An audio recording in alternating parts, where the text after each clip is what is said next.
बापू श्री वकील राम महाराज जय हो। मस्त वैरागी महाराज जय हो। पधारेला हरि गुरु संतनो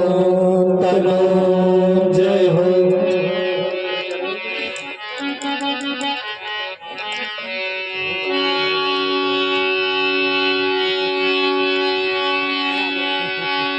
सदगुरु जी ની દયા વિના સપને મળે ના સજસો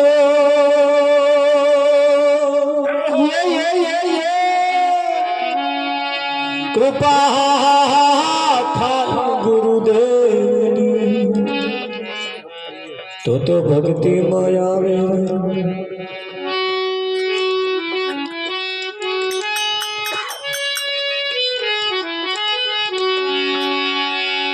एक शब्द गुरुदेव का कहता अनंत विचार ठाके मुनिजन पंडिता जनो वेद न पावे पा।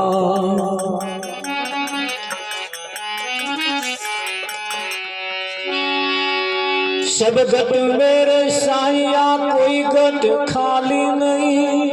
हरे बलहारी उस गट की जो गट प्रगट हो।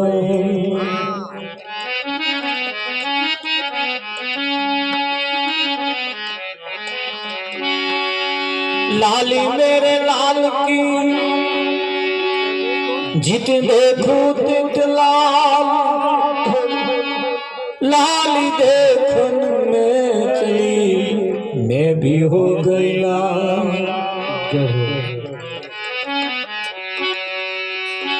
सतगुरु महाराज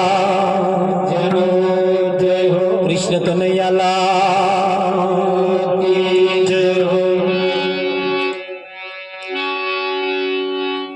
આજનો પાવનકારી પુનિત પ્રસંગ પંડોરી ગામના સીમાડાની અંદર ગોહિલપરા વિસ્તારમાં દેહી કાકાના દેહ નિર્વાણ નિમિત્તે આજનો આ કાર્યક્રમ રાખવામાં આવ્યો છે। પરિવારની એક ઉમદા ભાવના હતી કે આપણે આવો એક કાર્યક્રમ રાખવો છે।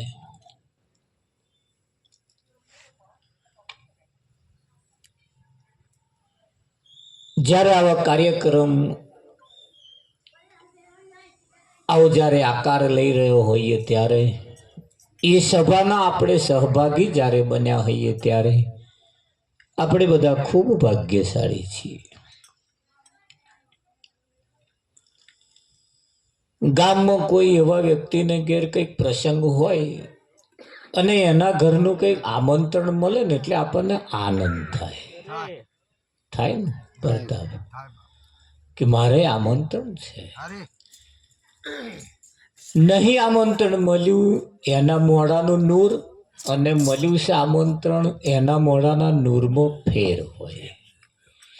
એમ આજે પણ આ જગ્યાએ જે બેઠા છે એના નૂરમાં નહીં બેઠા એના નૂરમાં ફેર હોય। રમણભાઈ એટલે આપણે ભાગ્યશાળી છીએ, ખૂબ નસીબદાર છીએ। આવા સંત સભાની અંદર આપણને સૌ પ્રથમ બેસવાનું મળે।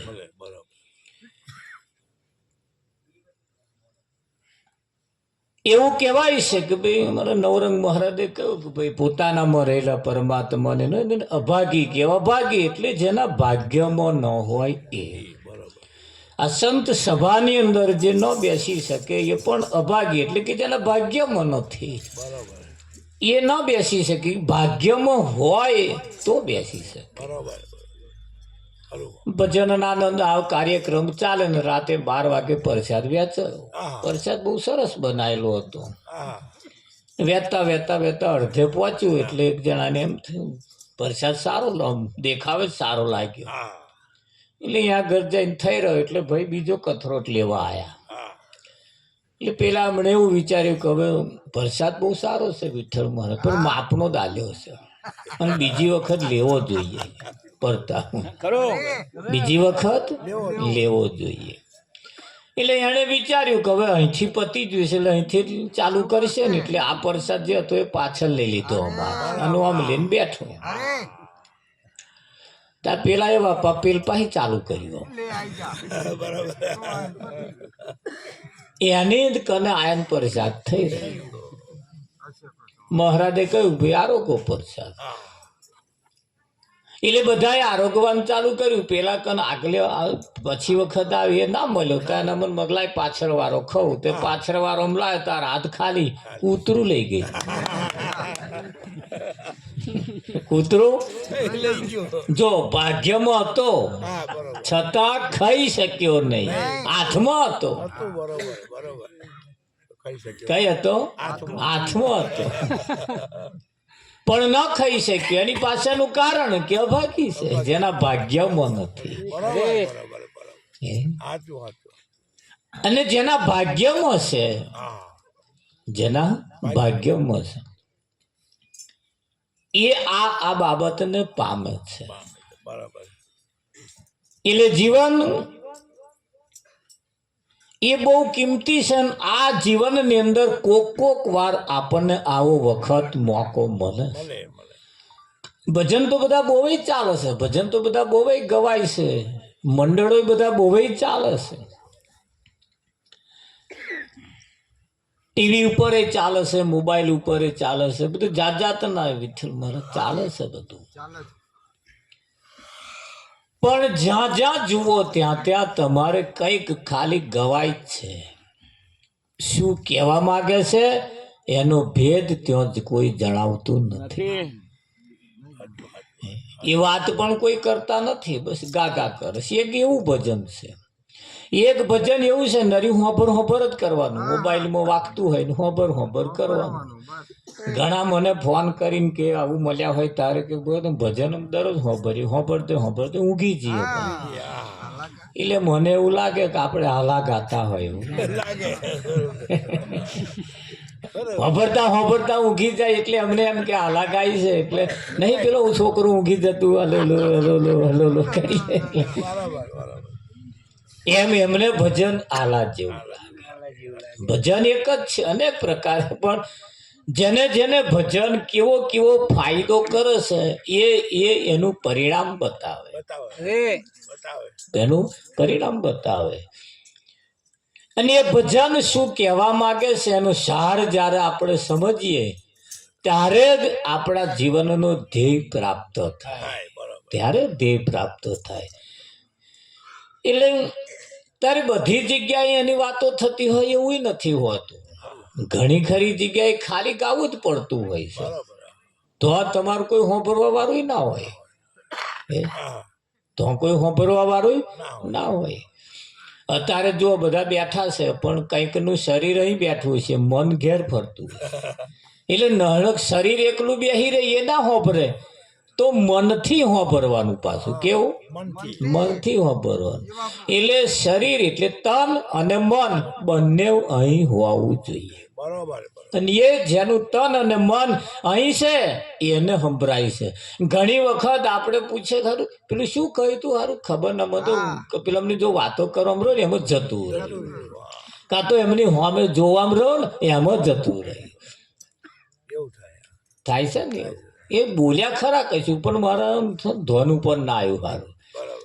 હા એ જોવામાં જતું રે, વાતો કરવામાં જતું રે, બગાહું ખાવામાં જતું રે, કશુંક લેતો લેતો મેં પેલું જતું રે કે ના જતું રે.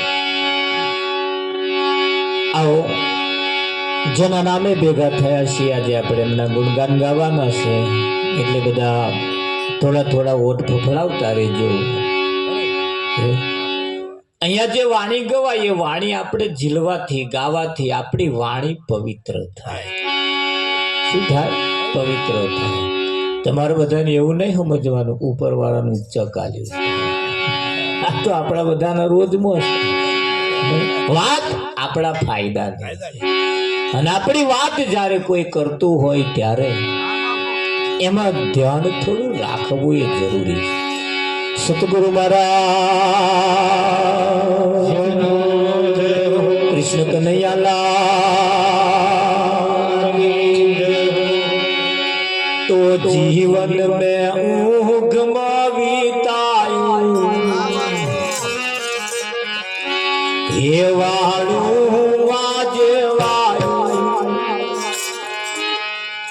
मड़िया मोने गुरु महरा मड़िया गुरु महरा मड़िया गुरु महरा जीवन में ऊँघ बीतायूं मड़िया मोने गुरु मड़िया गुरु मड़िया गुरु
मड़िया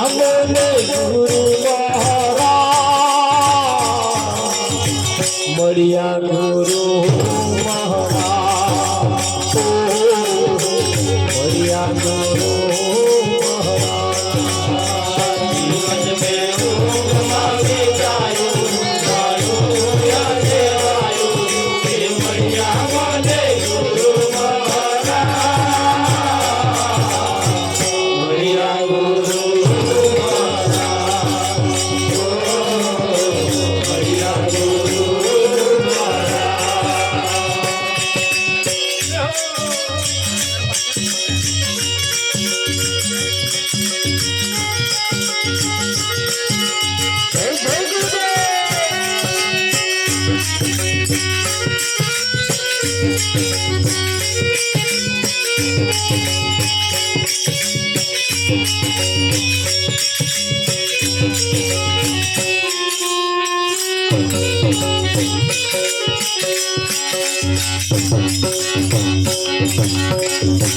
जीवन में ऊँघ वीतायु 50-50 60-60 वर्ष नो वणो वीती गयो पण ऊँघ में जतो रह्यो घणुं बधुं पाणी नावानुं हतुं हाथ पग धोवाम जतुं पाणी केवुं हतुं नावानुं रमणभाई नावानुं हतुं पण हाथ पग धोवाम जतुं रह्युं એટલે ખબર તો પડે ને હાથ પગ ધોવાનું હજુ તો હાથ જ પવિત્ર નહીં થયા હજુ તો પગ જ ચોખ્ખા નહીં થયા તો શરીર તો ચારે એમાં ને એમાં પાણી પતી ગયું પાણી પતી ગયું એટલે આયુષ્ય પતી ગયું જીવન में ઊંઘ में વીતાયું ઘણું બધું જીવન આપણું ઊંઘ में બેભાન માં જ ગતું રહ્યું 99.99% લોકો બેભાન માં જીવે છે બેભાન માં જીવે છે હવે એમ પૂછી જુઓ જેનામ વ્યસન છે ને વ્યસન એ બેભાન માં વ્યસન છે ભાન માં હોત ને તો એ વ્યસન માં પડ્યા જ ના અરે આ બધું બેભાનમાં ચાલે છે જો ભાનમાં હોત તો આમાં ના પડ્યા હોત કેમ? એમાં નુકસાની છે ને, પણ નુકસાની છે એવું નહીં દેખાતું, નહીં જણાતું. એનું કારણ કે એ બે ભોનમાં છે. કેમાં છે? બે ભોનમાં છે. અને બે ભોનમાં જે છે એ બધું કોમ પથારી કરે છે. મળે બે ભોનમાં જે છે એમના બધા કામ તમે જુઓ પથારીઓ ચાલે છે. એટલે આપણે ભોનમાં રહીએ. કેવા રહીએ? ભોનમાં. હવે જાગવાનો સમય આવ્યો, ભોનમાં આવવાનો સમય આવ્યો. બે ભોનમાં હઈએ તો ભોનમાં આવી જઈએ. અને ભોનમાં ભજન લાવે. કોણ લાવે? ભજન લાવે. સાચું માર્ગદર્શન તમને ભજન આલે. કોણ આલે? આ જગતમાં નિશાળમાં જાવ એટલે સાહેબ તમને શું સમજાવેલો? એ એકડા બગડા તે શીખવાડે, એ બીજું કશું શીખવાડે? નિશાળમાં તમે જાવ, એન્જિનિયર બનવાની તમારી નિશાળ છે. ડોક્ટર બનવું હોય તો બનાય, એન્જિનિયર બનવું હોય તો બનાય, જે કંઈક બનવું હોય એની સ્કૂલો છે, એની નિશાળ છે. પણ માણસ બનવાની કોઈ નિહાર હોય તો બતાવો. કોઈ જગ્યાએ તમને નિશાળમાં એની નિશાળ છે જ નહીં કે ત્યાં તમને કોઈ માણસ બનાવી શકે. અને એટલે કહેવું પડે છે, લોકો બે કહે છે જરીક તો મોણસ થા. એ મોણસ ખરા, પણ માણસની વૈણ બને. કેસે કે નહીં કહેતા? કેમ કેસે? નહીં હોય તારે. એટલે માણસ બનાવવાનું કામ કોણ કરે છે? ભજન. એટલે સંતો કરે છે. આ કામ એમને હું આપ્યું છે. તમને સૌ પ્રથમ પહેલા માણસ બનાવે. એટલે માણસ જ્યાં સુધી માણસ ન બને ત્યાં સુધી એને સાચું શું અને ખોટું શું એની ખબર પડતી નથી. અને સાચા ખોટાની ખબર તો માણસને પડે. માં ઘણી વખત છોકરાને કહે છે અહીંયા વાંદરા જેવો કહે છે. અરે કઈક બેનો પોતાના ઘરવાળાને પાડા જેવો કહે છે.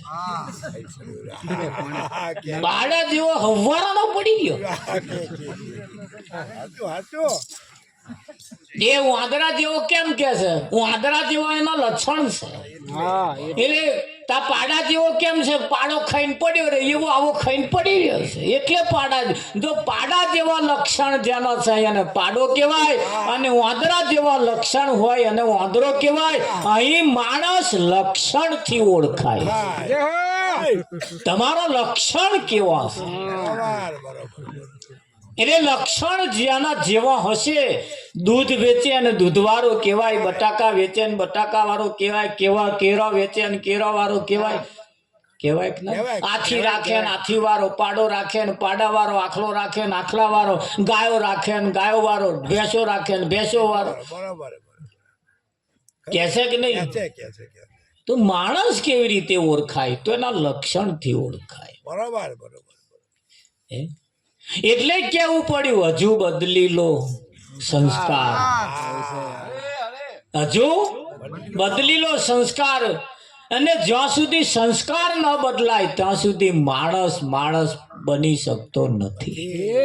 બાળક ગર્ભ ધારણ કરે ત્યારથી જ એના લક્ષણ, એના સંસ્કારો ચાલુ થાય. સૌ પ્રથમ પેલા ગર્ભ ધારણ કરવો એ એક સંસ્કાર છે. શ્રીમંત ભરવું એ પણ એક સંસ્કાર છે. એ સંસ્કારો તમારા કેવા છે એના ઉપર આધાર રાખે. બાળક જન્મે 16 પ્રકારના સંસ્કાર લઈને જન્મે. કેટલા? 16 પ્રકારના સંસ્કાર લઈને જન્મે. એમાં 15 સંસ્કાર એવા છે જે જન્મતાની હાથે જ તમને એ મળી જાય છે. ધીરે ધીરે અમુક સંસ્કારો આવે છે, પણ છેલ્લામાં છેલ્લો એક સંસ્કાર એવો બાકી રહી જાય છે જેનું નામ અગ્નિ સંસ્કાર. એ છેલ્લો કરવાનો. અગ્નિ સંસ્કાર કર્યા પછી કોઈ સંસ્કાર કરવાના બાકી રહેતા નથી. ના રે એટલે માણસ નામ સંસ્કારોથી એ માણસ સજાય છે. જાય છે, બરોબર. એને માણસ એના લક્ષણથી ઓળખાય. તમારા લક્ષણ કેવા છે? અને જો કદાચ માણસ જેવા લક્ષણ ન હોય તો મંદિરમાં જવાને આપણે લાયક નથી. કોઈ ભગવાનના ફોટે જઈને હાથ જોડવાને આપણે લાયક નથી. અને લાયક બનવા માટે પહેલા આપણે પવિત્ર થવું થવું પડે થવું. હાથ પગ ધોયા વગર આપણે ઘરમાં બેસતા નથી, મંદિરમાં જતા નથી, હાથ ધોયા વગર આપણે ખાતા નથી. જો ખાવા માટે જો હાથ ધોવા પડતા હોય તો દર્શન કરવા માટે, એને પગે લાગવા માટે તો આપણે પવિત્ર થવું પડે ના થવું પડે? થવું પડે થવું પડે. એટલે પવિત્ર થયા વગર મંદિરમાં પણ બેસવાને આપણે લાયક નથી. નથી. તો પવિત્ર ક્યારે થવાય? હા માણસ ક્યારે થાય? એવા કોઈ સદગુરુ એને જો મળે તો એને માણસ બનાવે. બાકી કોઈ નિશાળ એવી નથી કે તો તમને માણસ બનાવી શકે. ના બનાવી શકે. આ એક જગ્યા એવી સંતોએ આપણને સૌ પ્રથમ પહેલા માણસ બનાયા. તો માણસ બનાવવા માટે હર જાગ્યો ભાગ્યો મારા